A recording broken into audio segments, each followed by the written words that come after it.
好，咁咧而家嚟到星期日嘅朝頭早啊，咁咧其實你見到而家我身處嘅地方咧，就係呢個釜山市一個比較年青人多聚集嘅地方，就叫做呢個西面啦。咁喺呢個西面前邊少少咧，就係其實係西面地鐵站。而如果我喺我嗰邊後邊嘅話咧，就會係呢個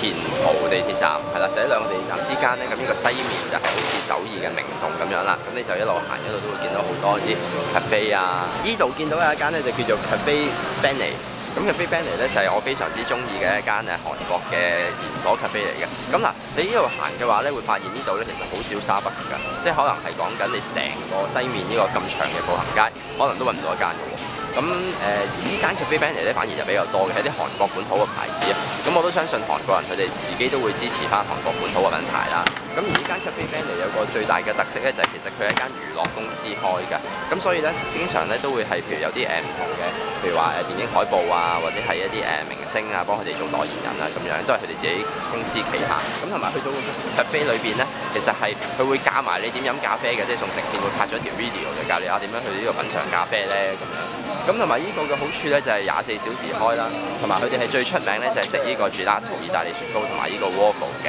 咁仲有一個非常之重要嘅值得注意嘅地方咧，就係佢哋有免費 WiFi 係啦，因為其實好多 cafe 咧佢都會 search 到個 WiFi network 嘅，可能係 Olay 或者係 T WiFi，但好多時都係要你 log in 嘅，即係好似香港嘅 PCCW 咁樣，你都一定要 log in 翻先用到個 WiFi 嘅。咁但係依間 Cafe Benny 咧就係免費全天候供應 WiFi，咁所以如果你要喺嗰度即係譬如話 send email 啊，或者係你要即刻即係影低張 waffle 上呢個 WhatsApp 俾人咧，就非常之好啦。咁同埋呢度咧值得一提嘅就係夜晚咧有好多啲卡拉 OK 啊，同埋一啲 bar club 嗰啲㗎。咁如果你想睇下啲型男索女嗰啲都可以睇睇嘅。咁但係可能因為咧今日而家係星期日朝早啊，咁可能琴晚啲人都蒲得比較夜，咁所以咧暫時咧就未見到呢度好多人嘅。咁亦都即係類似你喺旺角，譬如行人專用區咁，其實你朝頭早10點零11點零呢個鐘數，其實都未必好多人㗎嘛。咁可能就一間下晝4、5點咧就會開始多啲人啦。